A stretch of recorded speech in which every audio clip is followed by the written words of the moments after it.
SIR চালু হতেই অবৈধভাবে ভারতে বসবাসকারী বাংলাদেশি নাগরিকরা পালাতে শুরু করেছে। উত্তর 24 পরগনার স্বরূপনগর সীমান্তে এই অভিযোগ উঠেছে। এছাড়া কোচবিহারের মেকলিগঞ্জে তিস্তার চরেও বহু মানুষ এলাকা ছেড়েছেন বলে জানাচ্ছেন স্থানীয়রা। একই ঘটনা ঘটেছে কলকাতার উপকণ্ঠ নিউ টাউনে। অভিযোগ, এই নিউ টাউন ইকোপার্ক 6 নম্বর গেট সংলগ্ন বস্তি এলাকায় বহু মানুষ এসআইআর আবহে নিউ টাউন ছেড়ে বাংলাদেশে চলে যাচ্ছেন। এরা সবাই বাংলাদেশি। এখানে প্রায় 1000-এর উপরে ঝুপড়ি ঘর রয়েছে।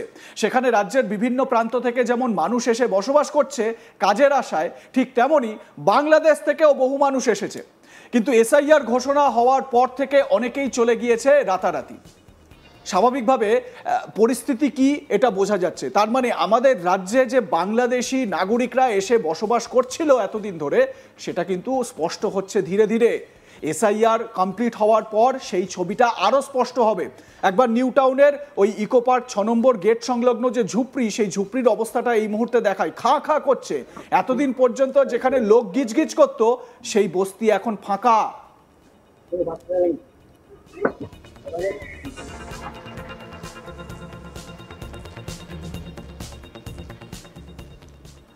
স্থানীয় বাসিন্দা মোকাররম মোড়ল, তিনি কি বলছেন এ বিষয়ে শোনাবো আপনাদের। আমি আছি 20 বছর মতো। এখানে ভোটার আইডি কার্ড আছে? না, আমার আইডি কার্ড নেই। না। কি করেন এখানে? এখানে ক্যাশওয়ার কাজ করি ফ্ল্যাটে। আপনি বাংলাদেশ থেকে আসছেন? খুলনা জেলা কয়রা থানা। আর ফ্যামিলি আছে এখানে? আছে। সবাই কি মানে এখানেই থাকেন? হ্যাঁ, এখানে আছে। এটা কি মানে কি নাম বলছেন? এখানে ভনি উত্তরমাঠ বলে জানে সবাই। প্যারে ফ্যামিলি। কি কাজ করেন আপনি? ফ্ল্যাটে ক্যাশওয়ার কাজ করি। আমি আছি 20 বছর মতো। এখানে ভোটার আইডি কার্ড আছে? না, আমার আইডি কার্ড নেই। আইডি কার্ড নেই। না। কি করেন এখানে? এখানে ক্যাশওয়ার কাজ করি ফ্ল্যাটে। আরও বেশ কয়েকজন স্থানীয় বাসিন্দার সঙ্গে আমরা কথা বলেছি। আসুরা বিবি, মাহফুজা বিবি এবং মোহাম্মদ হামজা মোল্লা, তারা কি বলছেন, লোকাল মানুষ তারা, শুনুন। এখানে থাকি, খেটে খুটে খাই জায়গায় থাকি, কাজ কাম করে খাই জায়গায় থাকি। কতদিন আছেন এখানে? এখানে 8-10 বছর। 8-10 বছর। এনআরসির এসআইআর ঘোষণার পর তো অনেকেই চলে গেছে নাকি? হ্যাঁ, চলে গেছে। এরা কারা যারা চলে গেছে? তো বাংলাদেশের লোক চলে গেছে। এখানে থাকছে? এখানে থাকতে হবে, অনেকে চলে গেছে। আমরা এখানে আছি 17-18 বছর। আগে কোথায় থাকতেন? খালদারে। আগে ওই খালদারে থাকতাম, ভুনিতে। বলতে কি হয়েছে? ভুনিতে থাকতাম, ভুনিতে। ওখানে কি বাড়ি আছে? হ্যাঁ, ওখানে এখন বাড়ি নেই, এখন এখানে আছি। ওখানে বাড়ি ছিল? হ্যাঁ। ভোটার আইডি কার্ড আছে? হ্যাঁ, আছে। কথা বলতে কত সালে ভোটার আইডি কার্ড দিয়েছে এখানে? কত সাল আমার ওটা জানা নেই। আমরা বাংলাদেশি তো আমাদের এখানটা তেমনটাই ছিল না। এই যে দিলীপ ঘোষ এরা সব যে এই যে মর্নিং ওয়াক করতে আসতো, বলতো সব বস্তি, এরা গরিব মানুষ, তেমন পয়সা করি ঠিক মতন নেই যে ওরা ঘর বাড়ি ঠিক করে বানাবে, তাই ওরা দেখে বলতো সব বাংলাদেশি বস্তি। তা আমাদের তো আমরা যদি এখন গরিব মানুষ হই, আমাদের তো বস্তি ও এসে দেখে যাচ্ছে, ঘুরে যাচ্ছে, বলে বস্তি। তা কি বলবো, বস্তি বলছে বলুক, বিক্ষোভ তোমার কি নামে পরিচয়। তো এটাই হচ্ছে ব্যাপার। ওনারাই এসে তদন্ত করে দেখুক, ওনারাই বাদ যাবে না আমরা বাদ যাবো, ওটাই দেখুক। আমাদের সব কিছুই আছে আমাদের এখানে, আমরা এখানকার নাগরিক, আমাদের এখানকার সব আছে। আমরা তো জন্ম হয়ে বাংলাদেশ থেকে আসিনি, আমরা জন্ম এই মাটিতে নিয়েছি, মৃত্যুও বরণ হবে এই মাটিতে। আমাদের তো ওই পারে, আমরা তো ওই পার থেকে আসিনি, আমরা জন্ম নিয়েছি, আমাদের সব এখানেই, আমাদের বাপ ঠাকুরদা সবার ডকুমেন্টস এখানে।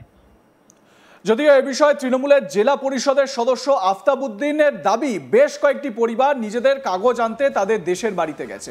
তবে কিছু বাংলাদেশি পরিবার যে এই বস্তি অঞ্চলে থাকতো, সে বিষয়টি তিনি স্বীকার করেছেন।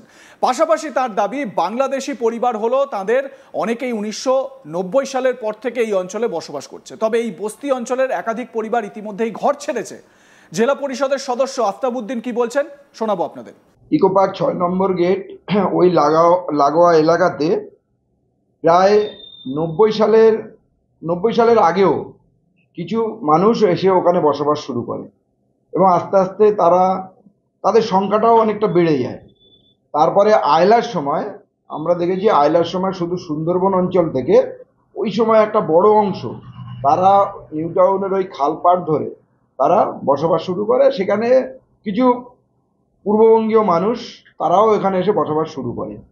এসআইআর আবহে আমরা দেখতে পাচ্ছি 6 নম্বর গেটের কিছু মানুষ ওরা ওখান থেকে চলে গেছে। তার মধ্যে কয়েকজন নাকি বাংলাদেশ গেছে, আমরা যেটা শুনেছি।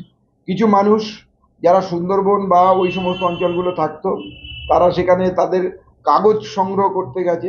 অর্থাৎ এসআইআর আবহে একটা ভয় আর ভীতির মধ্যে মানুষ আছে। সেই ভয় আর ভীতিতে মানুষ প্রায় দিশেহারা। সঠিকভাবে যদি আমরা তদন্ত করি বা দেখি, তাহলে দেখব কিছু স্থানীয় মানুষও তারা কিন্তু ভীত হয়ে আছে। তো এই জায়গা দাঁড়িয়ে আমি সবাইকে বলবো, আতঙ্কিত হওয়ার কিছু নেই। যারা এই দেশীয় মানুষ, তাদের কোথাও কোনো জায়গায় কোনো সমস্যা হবে না এবং বিশ্বাস আর ভরসা আছে। আর 6 নম্বর গেট থেকে যারা চলে গেছে, যারা চলে যাবে তাদের কি আছে, যারা ওই বঙ্গীয় মানুষ যদি কেউ এসে থাকে তারা চলে যাবে। আর যদি আমার কাছে যা খবর সত্যি সেটা হলো, কিছু মানুষ কাগজ ঠিক করার জন্য সুন্দরবন বা ওই অঞ্চল থেকে যারা এসেছিল তারা সেখানে নিয়েছে। আমরা গিয়ে দেখলাম ওখানে অনেকেই ওখানকার যারা রয়েছে তারা বলছেন যে ওখানে যারা চলে গেছেন তাদের সবাই বাংলাদেশি, এবং একজনকে আমরা পেলাম যারা বাংলাদেশে এখনো রয়েছেন তার কোনো উপায় নেই বাংলাদেশ ফিরে যাওয়ার। না, আমি তো প্রথমেই বললাম যে গোটা 10 ফ্যামিলি যারা বাংলাদেশের মানুষ, কিন্তু তারা ওখানে এসে বসবাস করছে প্রায় 90 সালের পর থেকে, বা 2002-এরও বেশিরভাগ মানুষ আছে যারা 2002-এর ভোটার লিস্টেও নাম আছে। আর কয়েকটা পরিবার আছে যারা হয়তো 10-15 বছর ছিল, তো চলে গেছে এই এসআইআর আবহে, তারা নিজেদের আস্তানা হয়তো ফিরে গেছে। কিন্তু কিছু ঘর ফাঁকা আছে।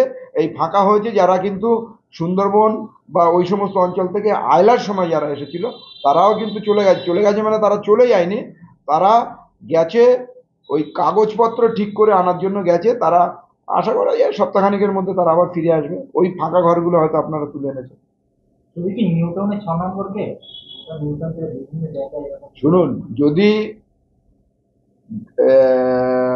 ঠিকভাবে এসআইআর হয়, তাহলে বিজেপি বা শুভেন্দু অধিকারীরা যে জন্য চিল্লামিল্লি করছে, সেই চিল্লামিল্লিটা তাদের পেছনে যাবে। মানে আমার যাত্রাগাছি আরার সাইড থেকে যদি কেষ্টপুর এই অঞ্চলগুলো আমরা দেখি, তাহলে দেখব পূর্ববঙ্গীয় হিন্দু সম্প্রদায়ের মানুষ, বিশেষ করে মতুয়া সম্প্রদায়ের মানুষ, যারা লাস্ট 10 বছরে অন্তত 20,000 মানুষ এসেছে বাংলাদেশ থেকে। সেই সমস্ত মানুষ তারা এপার বাংলায় এসেছে কোনো একটা বিশেষ কারণে, তো সেই কারণে এসে তারা এখানে বসবাস করা শুরু করেছে। এখন যদি দেশ না চায় তাদেরকে পুনর্বাসন দেবে না, তাদেরকে নিয়ে চলে যাবে না, তাদের ভোটার নাম কেটে বাদ দেবে, সেটা দেশ ঠিক করবে। তবে এইটুকু বলতে পারি, বিজেপি এবং শুভেন্দু অধিকারীদের যে উদ্দেশ্য নিয়ে নেমেছিল, তাদের উদ্দেশ্য সফল হবে না। মাস কেন ঝাড়ে, এসো আমার কাছে। আর কি আপনাদের মতামত জানাতে ভুলবেন না। দেখতে থাকুন আজ তাক বাংলা। সাবস্ক্রাইব করুন আমাদের ইউটিউব চ্যানেলটি, বেল আইকন প্রেস করুন নোটিফিকেশন পেতে।